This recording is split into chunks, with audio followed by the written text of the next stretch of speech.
Hello again and welcome to Cup of Joe. As always, I'm your host Jason McNeil, and today on the show I'd like to discuss CNN. I'll be honest, the reason I want to discuss CNN is because as a news junkie of sorts, I've watched CNN for a very long time, okay? And I remember it was probably about 5 or 6 years ago, I was discussing something I saw on CNN with a friend of mine who happens to be a liberal friend. And this is what made the event all the more shocking, is that my liberal friend told me, and I quote, "I try not to watch propaganda." Okay, now as a regular purveyor of news who tends to lean conservative, I was like, that's a pretty brazen statement about CNN, that it's propaganda, like it's not even news, from someone who leans the way CNN leans. So I was like, wow, that's pretty shocking, but okay. And I kept watching, and I'll be honest, over the last 5 years, maybe because I'm looking for it, but the deterioration has been just ridiculous, like absolutely insane. Now, we've reached the boiling point with the election of Donald Trump, right? Like CNN right now, as it stands, could be called the Donald Trump News Network, okay? I mean, it's just Trump 24/7. Everything is breaking news. Everything is a bombshell. There's a new bombshell announcement, breaking news. It's the same story over and over and over and over and over and over again from a new angle, breaking news, right? Like I was at work and I heard this story about the man that ran over a bunch of people in Times Square, right? So a person in New York City, in Times Square, drove a vehicle over a bunch of people. And I got home and I turned on the news, and on CNN what I saw was, breaking news, Donald Trump defends firing of James Comey. Honestly, I don't even know what to say. That's a day that at the time the story was a 5 or 6 day old news story.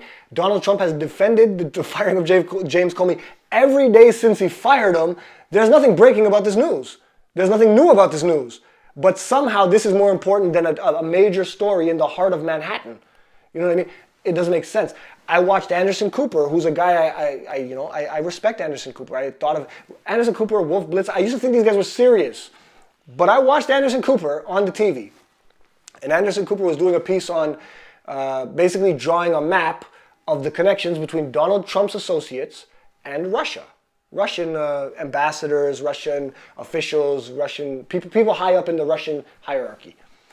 And by the end of it, it looked like a New York subway map, okay? There's lines, different colored lines going from here to this guy to that guy.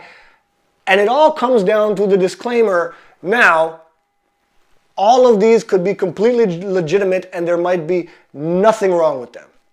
Having said that, look at all the connections. So basically what you're saying is, listen, there's absolutely no actual evidence of a fire, but we all know where there's smoke, there's fire, and look at all the smoke. Now again, we have to say, because we're CNN, there may not be any fire, but let's look at all the smoke, look at all the smoke. Oh, smoke, smoke, smoke. So now what you're doing is, and this is why I think it's irresponsible, you're creating an environment in America where even if you have the special prosecutor brought in, and he does the investigation, and he looks through everything, and he says, hey, there's nothing there, right? We're not going to impeach Donald Trump. There's a substantial amount of America that watches CNN is going to be like, that's horse crap. Of course there was something wrong. Of course he's guilty. So now we're getting to the point where Donald Trump on one side and CNN or other news networks on the other side are creating an environment where just no information can be accepted as reality. And no matter what the decision is, half of the people can say, well, that's crap and it's based on bias. And you know what I mean? Like it really is dropping the ball in terms of news integrity, right? There are other things happening in the world and in America that CNN could be focusing on. When they tell me that Jared Kushner is now under investigation, he's going to testify. That is a bullet point on the bottom of the screen. As far as I'm concerned, move on.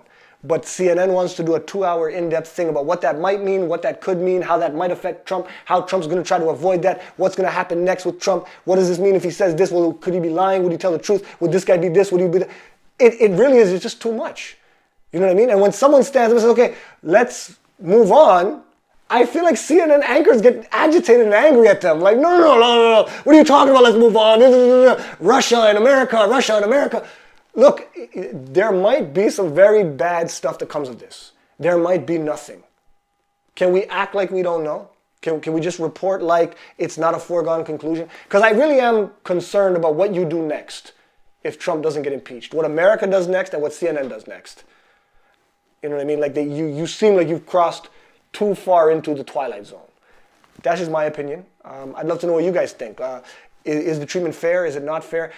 Is it just CNN? Is it all the network? Like I only get so much American news networks, right? So CNN is, I might be picking on them. Maybe it's all of them. I don't know. But that's how I feel. Please subscribe, leave a comment below. Let me know how you guys think about it. And you can always get me on the website, www.cupofjoecanada.com, or you can hit me on the Twitter. It's @cupofjoecanada.